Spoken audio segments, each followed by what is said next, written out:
जय श्री कृष्ण। उत्पत्ति एकादशी का व्रत हेमंत ऋतु में मार्गशीर्ष मास के कृष्ण पक्ष गुजरात महाराष्ट्र के अनुसार कार्तिक को करना चाहिए। इसकी कथा इस प्रकार है। युधिष्ठिर ने भगवान श्री कृष्ण से पूछा, भगवान, पुण्यमयी एकादशी तिथि कैसे उत्पन्न हुई? इस संसार में वह क्यों पवित्र मानी गई तथा देवताओं को कैसे प्रिय हुई? श्री भगवान बोले, कुंती नंदन, प्राचीन समय की बात है। सतयुग में मूर नामक दानव रहता था। वह बड़ा ही अद्भुत, अत्यंत रौद्र तथा संपूर्ण देवताओं के लिए भयंकर था। उस कालरूपधारी दुरात्मा महासुर ने इंद्र को भी जीत लिया था। संपूर्ण देवता उससे परास्त होकर स्वर्ग से निकाले जा चुके थे और शंकित तथा भयभीत होकर पृथ्वी पर विचरा करते थे। एक दिन सब देवता महादेव जी के पास गए। वहाँ इंद्र ने भगवान शिव के आगे सारा हाल कह सुनाया। इंद्र बोले, महेश्वर, ये देवता स्वर्गलोक से निकाले जाने के बाद पृथ्वी पर विचर रहे हैं। मनुष्यों के बीच रहना इन्हें शोभा नहीं देता। देव, कोई उपाय बताइए।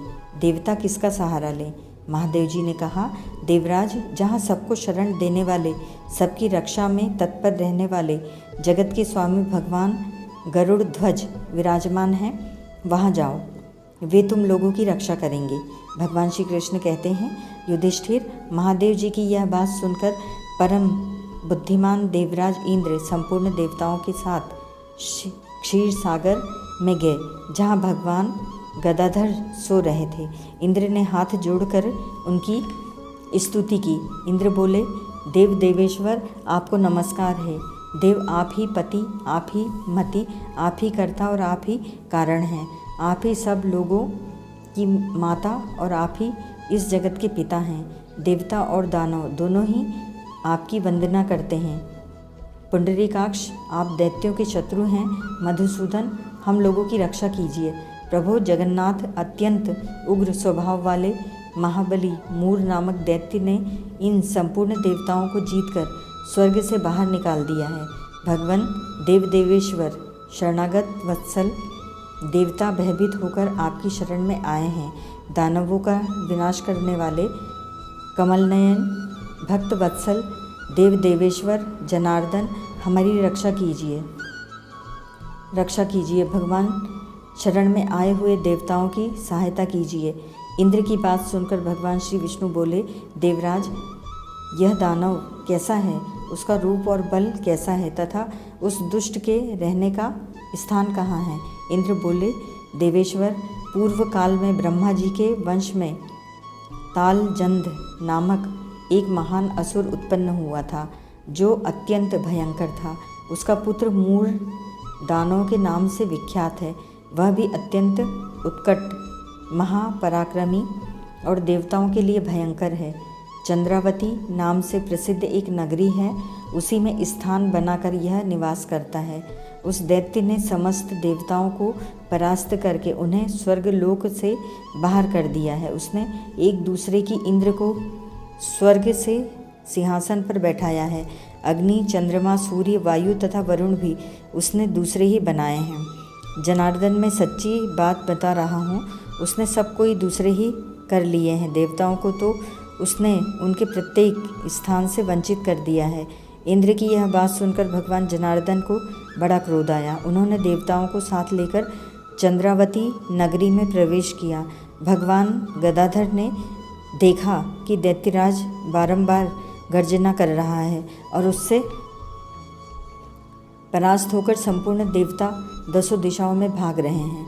अब वह दानव भगवान विष्णु को देखकर बोला, खड़ा रह।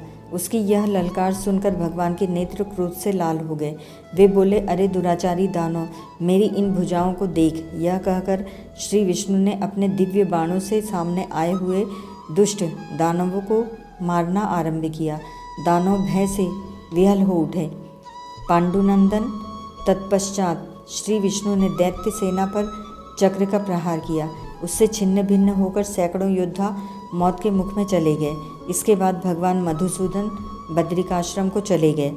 वहाँ सिंहावती नाम की गुफा थी, जो 12 योजन लंबी थी। पांडुनंदन, उस गुफा में एक ही दरवाज़ा था। भगवान विष्णु उसी में सो गए। वह दानव मूर भगवान को मार डालने के उद्योग में उनके पीछे पीछे तो लगा था, अतः उसने भी उसी गुफा में प्रवेश किया। वहाँ भगवान को सोते देख उसे बड़ा हर्ष हुआ। उसने सोचा यह दानवों को भय देने वाला देवता है, अतः निसंदेह इसे मार डालूंगा।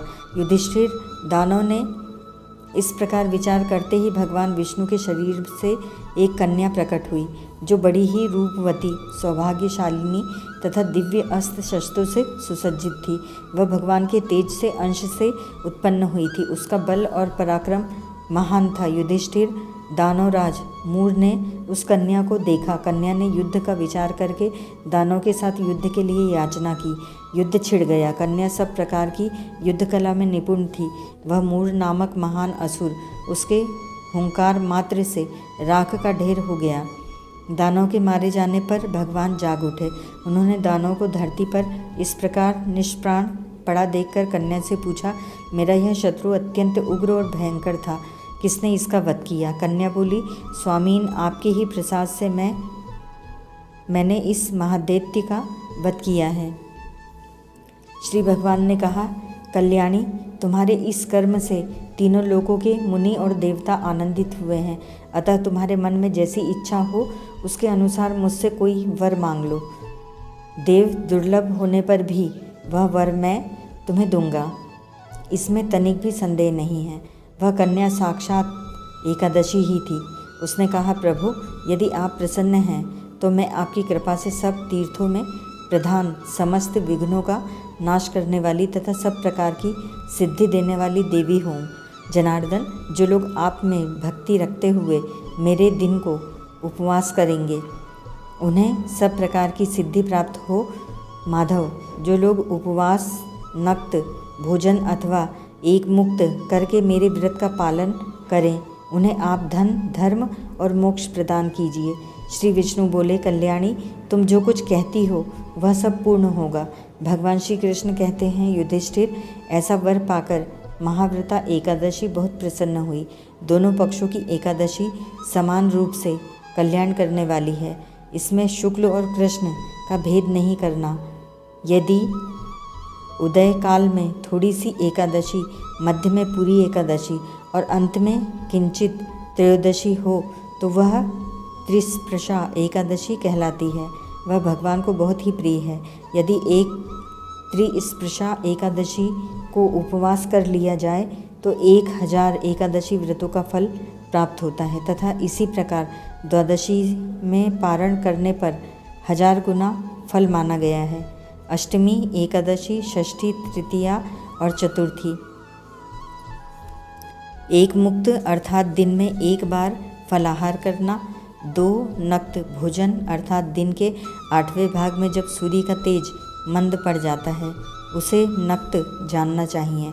गृहस्थ के लिए तारों के दिखाई देने पर नक्त भोजन फलाहार का विधान है और सन्यासी के लिए दिन के 8वें भाग में, क्योंकि उसके लिए रात में भोजन का निषेध है। ये यदि पूर्व तिथि से विद्ध हो तो उनमें व्रत नहीं करना चाहिए।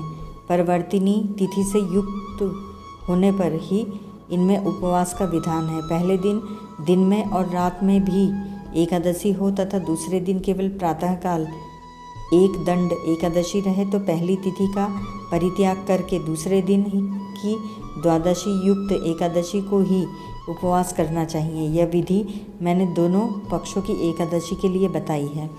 जो मनुष्य एकादशी को उपवास करता है वह वैकुंठ धाम में जाता है, जहाँ साक्षात भगवान गरुड़ ध्वज विराजमान रहते हैं। जो मानव हर समय एकादशी के महात्म्य का पाठ करता है उसे 1000 गौदान के पुण्य का फल प्राप्त होता है, और जो दिन या रात में भक्तिपूर्वक इस महात्म्य का श्रवण करते हैं वे निसंदेह ब्रह्म हत्या आदि पापों से मुक्त हो जाते हैं। एकादशी के समान पापनाशक व्रत दूसरा कोई नहीं है। ओम तत्सत।